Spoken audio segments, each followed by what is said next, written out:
Hi, welcome to another edition of Business Bites. My name is David Tighe, the Managing Director of Bauer Media here in Northern Ireland, and each week we get some insight and opinion from the world of business. This week I'm pleased to welcome my guests, Jan Cunningham and David Mitchell, both from Millar McCall Wylie, or MMW as some people know it. Gents, welcome to the programme. Thanks for having us, David. Hi there. It's great to see you. We've got 10 minutes, so let's get into the conversation because it's a very, very hot topic we're going to talk about today. Before we get to that, just tell us a little bit about MMW as a company. Yes, David, we're a local law firm, been about for just 25 years this year. So we're celebrating our 25th anniversary. Firm started off in East Belfast with an office in Newton Ards Road back in the early days, and it was very much a property-based firm. We've expanded into basically every practice area you can imagine now over the course of the 25 years. And David and I are part of the employment law team. So we, I suppose maybe about a dozen or so years ago, recognised the need for an employment law service for our clients. And David and I work along with another solicitor, Neve McMonigal, in our employment law department. One of the reasons we're speaking today is that David is dual qualified. So he has both NI and ROI qualifications, and a lot of our clients operate cross-border. And we've recognised the need to provide, I suppose, an all Ireland employment advice service. So there have been a few changes, or there are to be a few changes in employment law in ROI, and the reason I suppose that we're discussing the matter today is to go through those changes and how they may affect employers that are seeking a bit of advice. Well, tell us about those changes, because there are some changes to flexible and remote working. So can we just go through some of those potential changes? Yes, David, there's two changes really coming in. So there's the employee right to request remote working and an employee's right to request flexible working. So the remote working changes, first of all, as we know, throughout the last number of years, employers have no option but to provide the flexibility to employees to work from home or outside of the office. And there is no legal right, though, to make that request. So the legislation is changing in the South to facilitate this, and it will set out a framework as to how employees make that request, when employers should respond to the request, and basically outline a process that has to be followed to enable them really make a formal request to remote work. Then in addition to that, there is the right to request flexible working. And this is really for parents of children under 12 or under the age of 16 if the child has a disability, or for carers of people with disabilities, for example.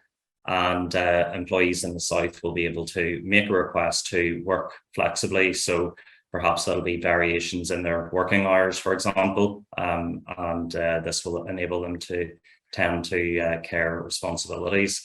So there's significant changes in all a broader picture in the South to enable employees to have more work-life balance, really. And we're anticipating these pieces of legislation to be passed this summertime. So in the next number of weeks, I imagine we will have an update on both pieces of legislation. So what does that mean for us here in our part of the world? Is this likely to arrive here anytime soon? So as it stands, we do have the right to request flexible working in NI and also in the rest of the UK. That right isn't there in the South, so it's bringing them more in line with us here. But with the right to request remote working, we don't have that here. There's no plans at the moment for that right to come in. But for any employers that are based in both NI and ROI, they're going to have to now consider, well, any of their staff in the South are going to be able to avail of this right. And there's certain steps that employers must take, to include having a written policy that outlines what the responsibilities are, how that process should be followed to answer any request for remote working or indeed flexible working. And a failure to do so can result in penalties to the employer and also reputational damage as well. So I suppose the key thing is that employers need to consider getting policies and procedures in place, seek advice about how to follow the legislation and be compliant, really, to preserve good employee relations. David, one thing I would say as well, I'm coming at it, a slightly different context, not actually from the pure legals, but being an employer myself as one of the partners in here, we're certainly finding that aside from any legislation in force or being brought into force, that it's certainly becoming far more prevalent that whenever you're trying to recruit and retain staff, that flexible hybrid working is far more important to staff than it used to be.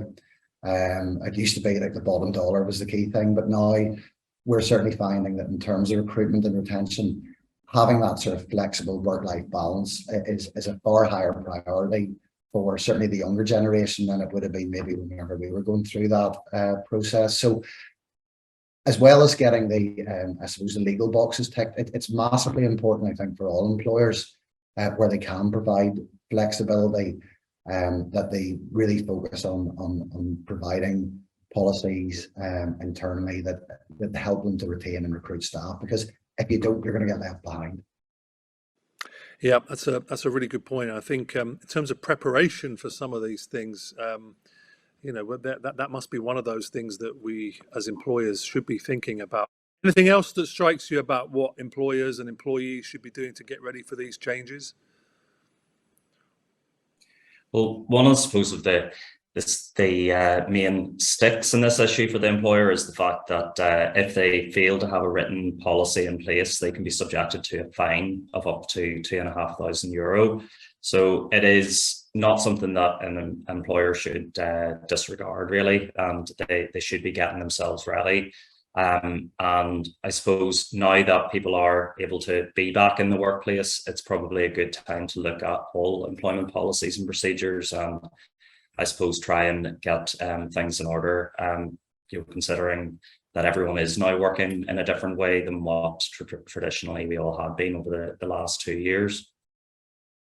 So there was obviously a feeling that the world had changed after the pandemic. It looks like it not only has it changed, but it's also now going to be enshrined in some legislation and laws. So it's a seismic move, really. How do you find employers are reacting to it?